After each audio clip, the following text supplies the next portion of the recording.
Thank you so much for watching my video. I'm currently a doctor working in a public hospital in Melbourne, Australia.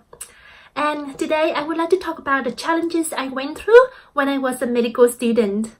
I already made a video about the pathway to become a doctor in Australia, so if you haven't watched it, I'll leave the video in the description box below.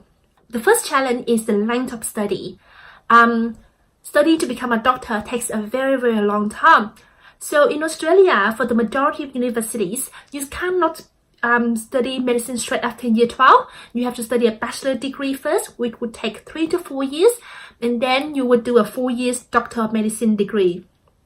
So for me, I did Bachelor of Biomedicine at the University of Melbourne, and then I had a gap year. I qualified myself to become a secondary school teacher to apply for my Australian permanent resident, then before I enter 4 years Doctor of Medicine.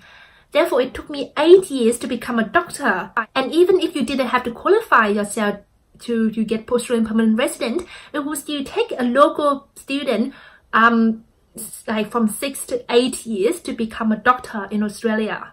That is a very long time. Imagine your friends around doing other courses, finishing in 3 to 4 years, already go out, get a jobs. You still study for exams, you still receive Centrelink government support, you still work tutoring, like being waiter, waitress, part-time job to earn money to cover the living expense during your very long time studying. The length of study doesn't stop when you graduate from MD. In order to specialize in any specialties, whether it's physicians like respiratory physician, cardiologist, neurologist, or you become a surgeon, or you become a primary care physician, general practitioner, it will still take you from 5 to 10 years being a residency doctor, working in hospital and going through so many exams before you qualify yourself to become a doctor in any specialty. So that's why, like, even when you are in your 30s, you may still be studying for exams. There will still be exam pressure coming up. Yeah, so if you want to become a doctor, you have to mentally prepare yourself that it will be a very long time studying, and you will have to study maybe like more often than not for your whole life. And the second thing is not just the length of study, but the amount of knowledge and the pressure during the studying time. So yeah, of course, I have to go through many exams. And for example, this is a very famous book. If you are studying medicine, you would know it. It's really thick. So I have many thick books like this that I had to went through.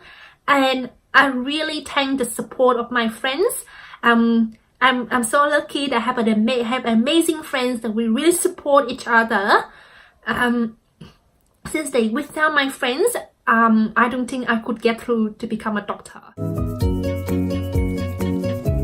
think the third problem is that I'm trying to not let medicine like eat your life.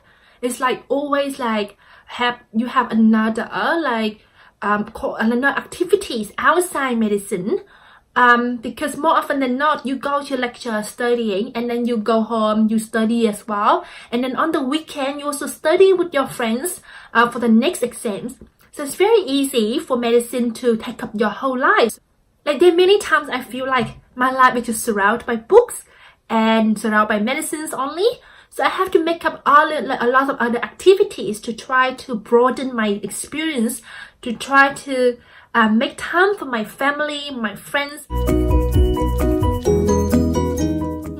Like doing YouTube video is also a way for me to step out my comfort zone, to broaden my experience rather than my life just surrounded by medicine only. And the fourth challenge is really finding time for these activities, also an issue. For example, when I was in my 4th year studying medicine, I signed up to a few beauty pageants, and I got into the national final rounds of Miss Chinese Australia by TVB.